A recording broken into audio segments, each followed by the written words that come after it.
El enigma de la vida y de la muerte. Del libro Cristianismo Rosacruz.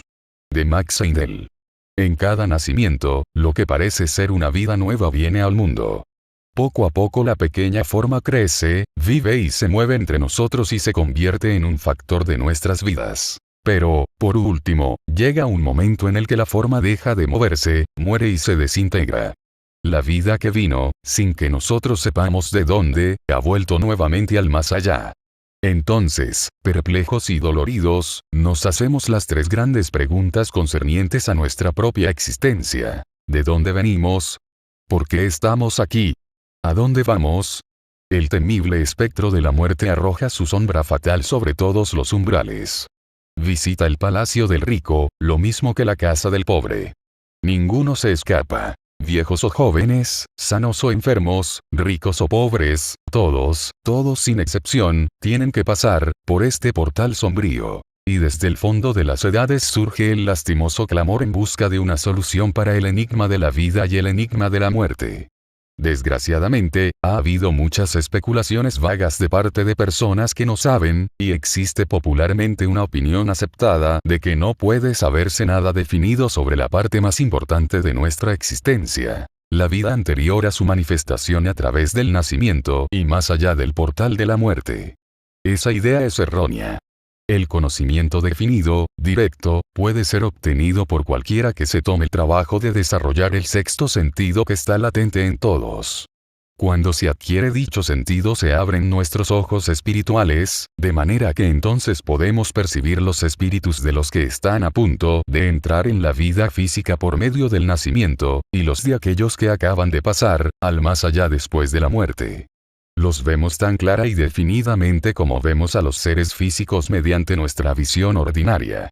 Ni siquiera es necesaria esa investigación directa para satisfacer a la mente inquieta, así como no lo es tampoco el visitar la China para conocer las condiciones en que se encuentra. Podemos conocer los países extranjeros por los relatos que hacen los viajeros que los han visitado. Y existen tantos conocimientos de esta clase concernientes a los mundos del más allá como sobre el interior de África, Australia o China.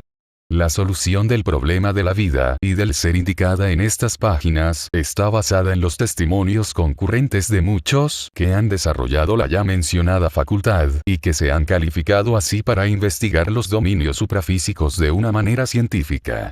Está en armonía, además, con los hechos científicos, es una verdad eterna en la naturaleza que gobierna el progreso humano, así como la gravedad sirve para mantener inmutables en sus órbitas a los astros que giran en torno del Sol. Tres teorías han sido emitidas para resolver el problema de la vida y de la muerte y se cree universalmente que una cuarta concepción es imposible. Siendo así, una de esas tres teorías debe ser la verdadera solución, o, en último caso, el problema permanecería insoluble para el hombre. El enigma de la vida y de la muerte es un problema básico. Todos tienen que resolverlo alguna vez, y es de la mayor importancia para cada ser humano individual la aceptación de una de esas teorías, pues su elección coloreará su vida entera. Para poder hacer una elección inteligente, es necesario conocerlas todas, analizarlas, compararlas y aquilatarlas, manteniendo la mente abierta y libre de toda idea preconcebida, lista para aceptar o rechazar cada teoría según sus méritos. Indiquemos primeramente esas tres teorías y veamos cuál de ellas concuerda con los hechos establecidos de la vida y en qué proporción están en armonía con otras leyes conocidas de la naturaleza, porque razonablemente debemos esperar que, si son ciertas, todo desacuerdo con la naturaleza sería imposible. Dichas teorías son: 1. La teoría materialista, que sostiene que la vida es una jornada de la cuna a la tumba, que la mente es el producto de la materia, que el hombre es la inteligencia más elevada del cosmos y que la inteligencia perece cuando el cuerpo se disuelve al morir. 2. La teoría teológica, que afirma que a cada nuevo nacimiento un alma recién creada entra en la arena de la vida, acabada de hacer por la mano de Dios, que al final de un corto intervalo de vida en el mundo material pasa a través de las puertas de la muerte al invisible más allá y allí se queda. Y que su felicidad o miseria allí queda determinada por toda la eternidad por su creencia anterior a la muerte. 3. La teoría del renacimiento, que enseña que cada alma es una parte integrante de Dios, la que está desarrollando todas las posibilidades divinas, así como una simiente desarrolla a una planta, que por medio de repetidas existencias en cuerpos terrestres de creciente perfección, va desenvolviendo lentamente dichos poderes latentes, convirtiéndolos en energías dinámicas. Que ninguno se pierde, pues todos los egos realizarán, por último, la suprema perfección y reunión con Dios, llevando consigo la experiencia acumulada que es el fruto de su peregrinaje a través de la materia. Comparando la teoría materialista con las leyes conocidas de la naturaleza, encontramos que es contraria a también establecidas leyes, como las que declaran que la materia y la fuerza son indestructibles. De acuerdo con esas leyes, la mente no podría quedar destruida al morir, como dice la teoría materialista, porque cuando nada puede destruirse debe comprenderse también en ella la mente. Además, la mente es evidentemente superior a la materia, puesto que modela el rostro de tal manera que éste es un espejo de aquella. También sabemos que las partículas de nuestros cuerpos están cambiando continuamente y que un cambio completo tiene lugar por lo menos cada 7 años. Si la teoría materialista fuera cierta, nuestra percepción interior debería sufrir también un cambio idéntico, sin conservar memoria alguna de lo que precedió a ese cambio. Así que nadie podría recordar ningún suceso más de 7 años. Sabemos que no es ese el caso.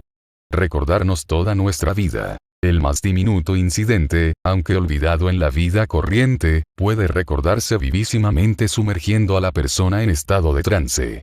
El materialismo no tiene en cuenta para nada esos estados subconscientes o supraconscientes. Como no puede explicarlos, trata de ignorarlos, pero ante las investigaciones científicas que han establecido la verdad de los fenómenos psíquicos más allá de toda duda, el querer ignorarlos más bien que negar esos hechos, es un obstáculo fatal para la teoría que dice resolver el mayor problema de la vida misma. La teoría materialista tiene otros muchos defectos que la hacen indigna de ser aceptada. Pero ya hemos dicho lo suficiente para que la rechacemos justificadamente y dirijamos nuestra atención hacia las otras dos. Una de las mayores dificultades de la doctrina teológica es su completa y confesada insuficiencia. De acuerdo con su teoría, de que se crea un alma nueva en cada nacimiento, deben haberse creado ya millones de almas desde el principio del mundo, aun cuando ese principio haya tenido lugar solo 6.000 años atrás. De ellas únicamente, según ciertas sectas se salvarán 144.000, y el resto irá al tormento por siempre jamás. Y a eso se le llama el plan de salvación de Dios y se lo exhibe como una prueba de su admirable amor. Supongamos que se recibe un mensaje radiotelegráfico de Nueva York, indicando que un gran transatlántico está hundiéndose en el Sandy Hook y que sus 3.000 pasajeros están en peligro de ahogarse. Si se enviara un pequeño y ligero bote automóvil en su ayuda y lograra salvar a 2 o 3, ¿consideraríamos eso como un magnífico y glorioso plan de salvación? Ciertamente que no. Únicamente cuando se enviaran los medios adecuados para salvar a la gran mayoría por lo menos, podría decirse que era un buen plan de salvación. Y el plan de salvación que ofrecen los teólogos, es peor aún que el enviar ese botecito automóvil para salvar a los pasajeros del transatlántico, porque 2 o 3 es una proporción de salvados sobre el total de 3.000 mucho mayor que 144.000 salvados de todos los millones de almas creadas según los teólogos. Si Dios hubiera realmente formulado ese plan, es muy lógico que no sería omnisciente, y si permite que el diablo recoja la mejor parte, según se deduce de esa doctrina, y deja que la gran mayoría de la humanidad sea atormentada por siempre, no puede ser bueno. Si no puede ayudarse a sí mismo no es todopoderoso. En ningún caso podría ser Dios. Tales suposiciones son, sin embargo, completamente absurdas como cosas reales, porque ese no puede ser el plan de Dios y es una gran blasfemia atribuírselo. Si dirijamos nuestra atención a la doctrina del renacimiento, encarnación en cuerpos humanos, que postula un lento proceso de desarrollo efectuado mediante la persistencia más decidida por medio de repetidos renacimientos en formas humanas de creciente eficiencia, por medio de lo cual todos los seres alcanzarían a su debido tiempo alturas de inconcebible espiritualidad para nuestro entendimiento actual limitado, podremos percibir su armonía con los métodos de la naturaleza. Por todas partes se encuentra en la naturaleza esa lucha lenta y persistente por la perfección. Y en ninguna parte encontramos ningún proceso súbito, bien sea de creación o de destrucción, análogo al plan que los teólogos y los materialistas pregonan. La ciencia reconoce que el proceso evolutivo como método de la naturaleza es igual tratándose del astro como de la estrella de mar, del microbio como del hombre. Es el curso del espíritu en el tiempo y conforme miramos en torno nuestro notamos la evolución en nuestro universo tridimensional. No podemos escapar al hecho evidente de que su sendero es también de 3 dimensiones. Una espiral. Cada espiral es un cielo y los cielos se suceden a los cielos en progresión ininterrumpida, así como las espirales de una espiral se suceden unas a otras, siendo cada cielo el producto mejorado del precedente, y a la vez la base del futuro progreso de los ciclos subsiguientes. Una línea recta no es más que la extensión de un punto análoga a las teorías de los materialistas y de los teólogos. La línea de existencia materialista va del nacimiento a la muerte. El teólogo comienza su línea en un punto inmediatamente anterior al nacimiento y la prolonga hasta el invisible más allá de la muerte. No hay retorno posible. La existencia vivida así extraería solo un mínimo de experiencia en la escuela de la vida, semejante a la que podría tener un ser unidimensional incapaz de expandirse o de ascender a las cumbres sublimes de la realización. Un sendero de 2 dimensiones, en zigzag, para la vida evolucionante, no sería mejor. Un círculo sería dar vueltas sin fin sobre las mismas experiencias. Todo tiene un propósito en la naturaleza, incluso la tercera dimensión, de manera tal que podamos vivir todas las oportunidades de un universo tridimensional y para ello, el sendero de la evolución tiene que ser espiral. Así es efectivamente. Por todas partes, sea en el cielo o en la tierra, todas las cosas marchan hacia adelante y hacia arriba siempre. La modesta plantita del jardín y el gigantesco árbol de California con sus 40 pies de diámetro en el tronco, muestran ambos análoga espiral en sus ramas, tallitos y hojas. Si estudiamos el abovedado arco del cielo y examinamos la nebulosa espiral que es un sistema de mundos nacientes o el sendero seguido por los sistemas solares, la espiral es, evidentemente, el camino del progreso. Encontraremos otra ilustración del progreso espiral, en el curso anual de nuestro planeta. En la primavera, la Tierra emerge de su periodo de reposo, de su sueño invernal vemos la vida por doquier. La naturaleza pone en movimiento todas sus actividades para crear. El tiempo pasa. El maíz y las uvas maduran y se cosechará, y de nuevo el silencio y la inactividad del invierno toman el lugar de la actividad estival. Nuevamente el albo manto de la nieve se posa sobre la tierra. Pero no duerme para siempre, volverá a entonar de nuevo su canción en la siguiente primavera y entonces progresará un poco más en el sendero del tiempo. ¿Es posible que una ley tan universal en todos los dominios de naturaleza no tenga efecto en el caso del hombre? ¿Volverá la tierra a despertarse año tras año de su sueño invernal? ¿Volverán el árbol y las flores a revivir nuevamente y el hombre va a morir? No, eso es imposible en un universo regido por una ley inmutable.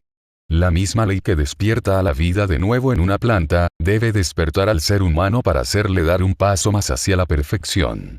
Por lo tanto, la doctrina del renacimiento o encarnaciones repetidas en cuerpos humanos o vehículos de creciente perfección, está en un todo de acuerdo con la evolución y con los fenómenos de la naturaleza, cuando afirma que el nacimiento y la muerte se siguen uno a otro sucesivamente. Está en plena armonía con la ley de ciclicidad alternativa que decreta la actividad y el reposo, el flujo y el reflujo, el verano y el invierno, debiendo seguirse unos a otros en ininterrumpida sucesión. Está también de perfecto acuerdo con la fase espiral de la ley evolutiva, cuando afirma que cada vez que el espíritu vuelve a nacer, toma un cuerpo más perfecto y conforme el hombre progresa en realización mental, moral y espiritual debido a las experiencias acumuladas del pasado, alcanza un medio ambiente mejorado. Cuando tratamos de resolver el enigma de la vida y de la muerte, cuando tratamos de encontrar una respuesta que satisfaga al mismo tiempo a la cabeza y el corazón sobre la diferente condición o dotes de los seres humanos, que de una razón sobre la existencia de la tristeza y del dolor. Cuando preguntamos por qué uno está sumergido en el mayor lujo, mientras que otro recibe más puntapiés que mendrugos. ¿Por qué uno obtiene una educación moral mientras que a otro se le enseña a robar y a mentir? ¿Por qué uno tiene el rostro de una Venus en tanto que el otro tiene la cabeza de una Medusa?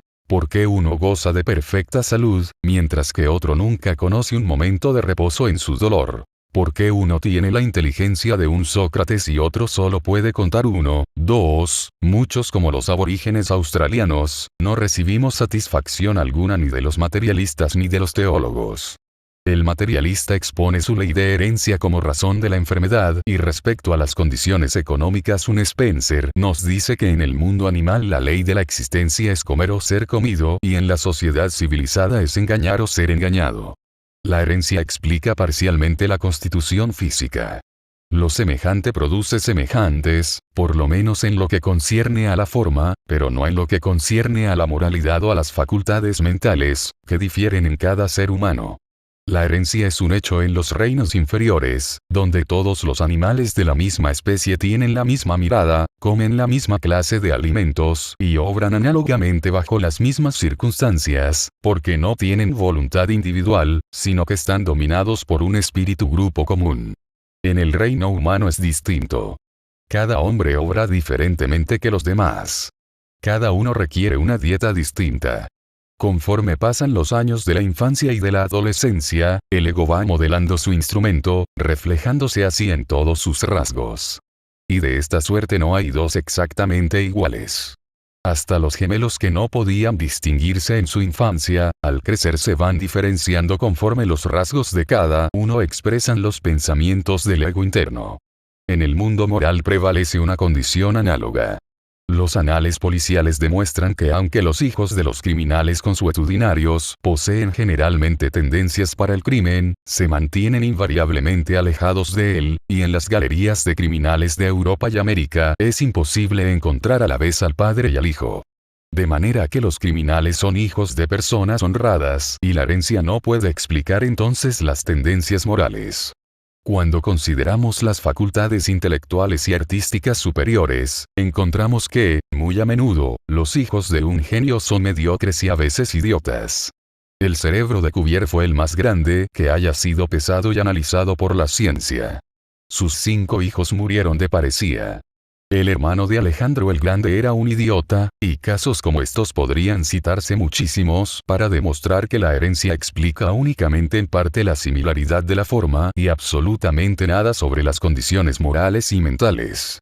La ley de atracción que hace que los músicos se congreguen en los salones de conciertos y que reúne a los literatos, debido a su semejanza de gustos, y la ley de consecuencia que pone a los que han desarrollado tendencias criminales en sociedad con criminales, para que puedan aprender a hacer el bien sufriendo las molestias incidentales al mal obrar, explican más lógicamente que la herencia, los hechos de la asociación y del carácter.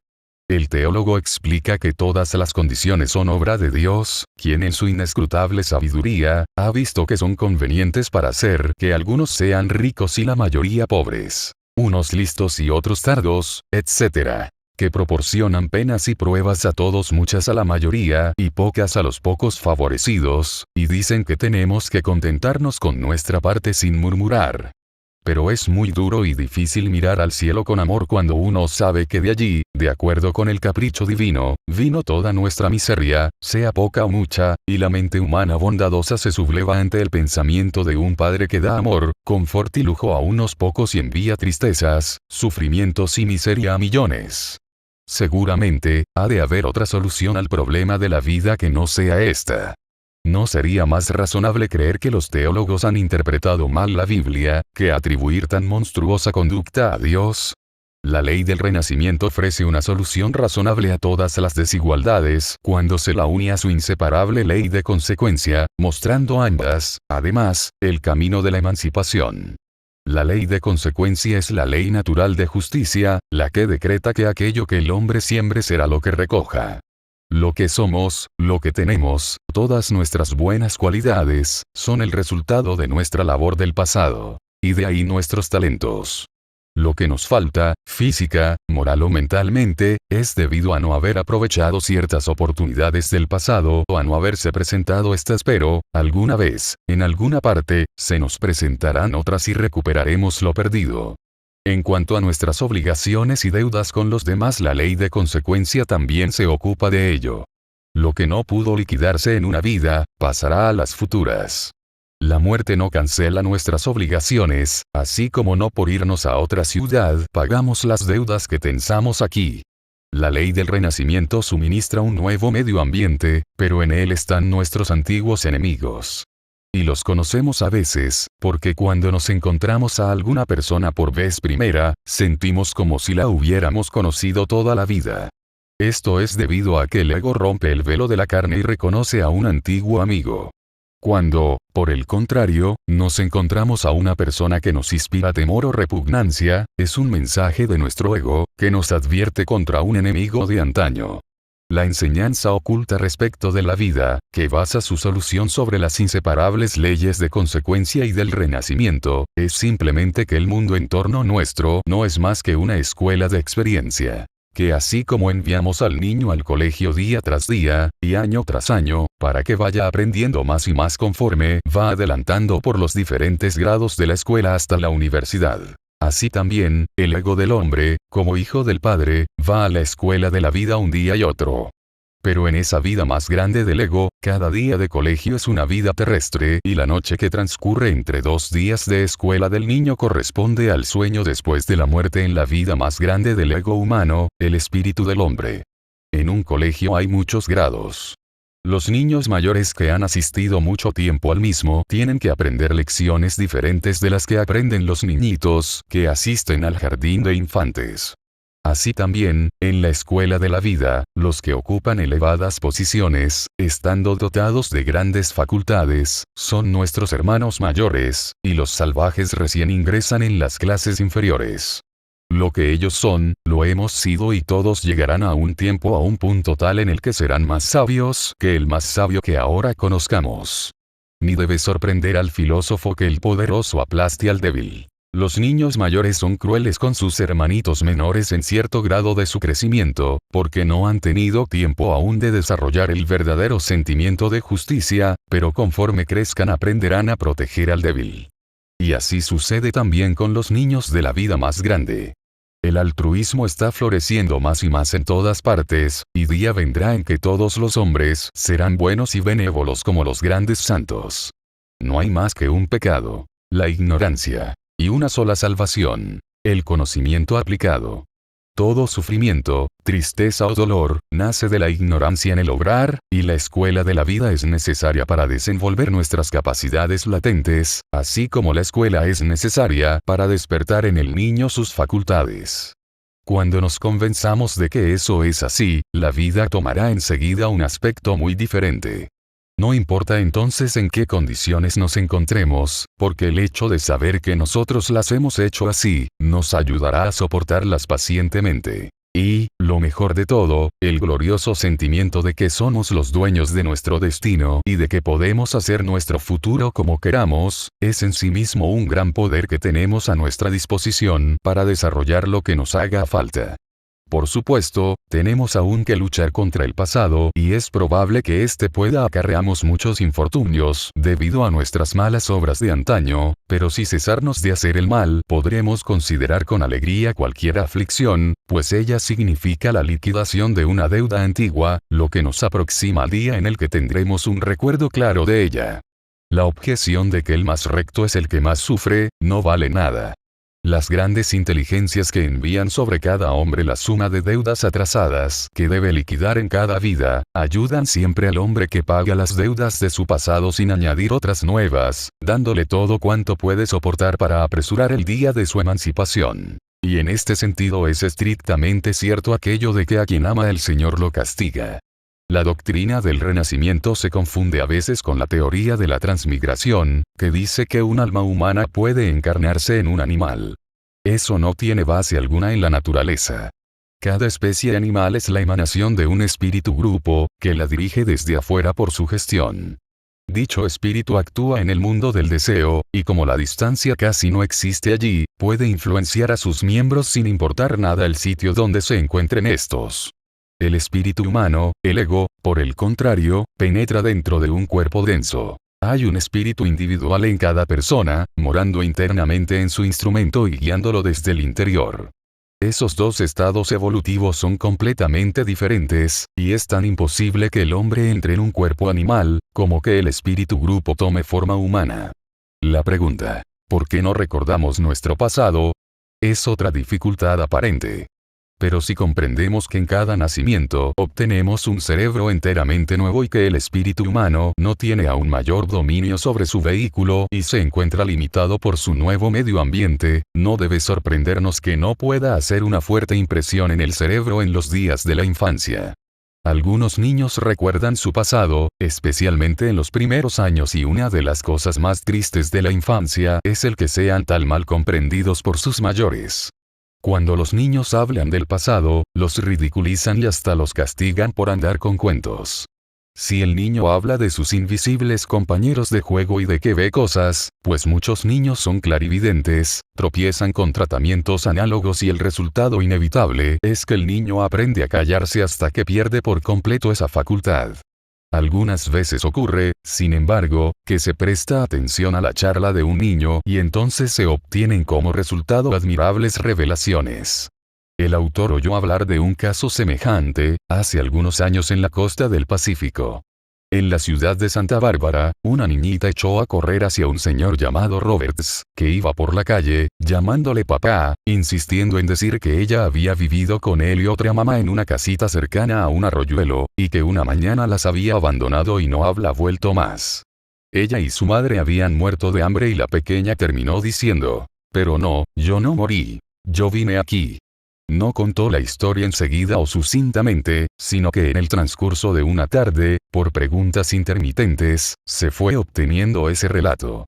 La historia del señor Roberts es la de una fuga juvenil, casamiento y migración de Inglaterra a Australia. De la construcción de una casita cerca de un arroyuelo en un paraje solitario. Del abandono sin previo aviso de su esposa e hija al ser arrestado y llevado a la costa tras el cañón de un arma por los agentes que temían un engaño. De la deportación a Inglaterra acusado de un robo bancario cometido la noche en que había partido para Australia. De la forma en que demostró su inocencia y se accedió recién entonces a su persistente pedido de que buscaran a su esposa e hija que debían estar a punto de morir de inanición. De cómo se envió un telegrama y le organizó una partida de búsqueda, hallándose los esqueletos de una mujer y de una niña. Todas estas cosas corroboraron la historia de la nena de 3 años, a quien se le mostraron algunas fotografías mezcladas, señalando ella enseguida los retratos del señor Roberts y de su esposa, si bien el primero había cambiado mucho en los 18 años transcurridos entre la tragedia ocurrida entonces y el incidente de Santa Bárbara. No debe suponerse, sin embargo, que todos los que pasan por las puertas de la muerte renazcan tan pronto como aquella nena. Un intervalo tan corto no daría al alma oportunidad alguna para el importante trabajo de asimilar sus experiencias y prepararse para una vida terrestre nueva. Pero un niño de 3 años no tiene experiencia mayormente, de manera que busca un cuerpo rápidamente, encarnándose a menudo en la misma familia. Los niños mueren frecuentemente debido a que los padres cambian sus hábitos, lo que frustra el cumplimiento de las deudas de sus actos pasados. Entonces es necesario buscar otra oportunidad. O bien nacen y mueren para enseñar a los padres alguna lección que necesiten. En un caso, un ego renació 8 veces en la misma familia, con ese propósito, antes de que aquella aprendiera la lección. Entonces renació en otra parte, aquel ego era un amigo de la familia que adquirió grandes méritos ayudándola de esa manera. La ley del renacimiento, cuando no está modificada por la ley de consecuencia en tan grande extensión como en los casos citados, obra de acuerdo con el movimiento del Sol, conocido bajo el nombre de precesión de los equinoccios, por el cual el Sol se mueve hacia atrás a través de los 12 signos del zodíaco en el año llamado sideral o mundial, que comprende 25.868 años solares ordinarios. Así como el paso de la Tierra en su órbita en torno del Sol hace cambiar el clima, lo que altera estaciones y modifica nuestras actividades, así también el pasaje del Sol a través de los grandes años siderales produce cambios aún mayores tanto en el clima como en las condiciones topográficas, respecto a la civilización, y es necesario que el ego aprenda a dominarlas todas. Por lo tanto, el ego renace 2 veces en el tiempo que el Sol tarda en pasar de un signo a otro del zodíaco, alrededor de unos 2100 años. Normalmente transcurren, pues, unos 1000 años entre dos encarnaciones, y como las experiencias de un hombre son completamente distintas de las de una mujer, no variando además mayormente dichas condiciones en 1.000.000 de años, el espíritu renace alternativamente como hombre y como mujer. Pero esta no es una regla rígida y fatal. Está sujeta a modificaciones cuando así lo requiere la ley de consecuencia. De esta manera resuelve la ciencia oculta el enigma de la vida, en la búsqueda del ego por experiencia, teniendo todas las condiciones ese propósito en vista y estando todo determinado automáticamente por los méritos de cada uno, quita a la muerte todo terror, colocando cada cosa en el lugar que le corresponde, como simples incidentes de una vida más grande, análoga al hecho de irse a otra ciudad para residir en ella algún tiempo. Nos hace la despedida de los que amamos más fácil al asegurarnos que el verdadero amor que sintamos será el medio de reunirnos en el futuro y nos proporciona la mayor esperanza de la vida de que obtendremos algún día el conocimiento que iluminará todos los problemas, conectando nuestras vidas sucesivas y, lo mejor de todo, según nos dice la ciencia oculta, tenemos a nuestro alcance, por medio de nuestro esfuerzo, la posibilidad de apresurar ese glorioso día, en que la fe será absorbida por el conocimiento. Entonces captaremos en su sentido más elevado la belleza de la afirmación poética de Sir Edwin Arnold sobre la doctrina del renacimiento. El espíritu nunca ha nacido ni cesará de ser jamás. En tiempo alguno ha dejado de ser. Principio y fin no son más que ensoñaciones. El espíritu ha permanecido siempre libre de todo nacimiento o muerte. Esta en nada lo afecta. Así como uno se quita un vestido viejo y tome otro nuevo diciendo, hoy usaré este, así también deja el espíritu su ropaje de carne y va en busca de otro nuevo. Del libro Cristianismo Rosacruz. De Max Heindel.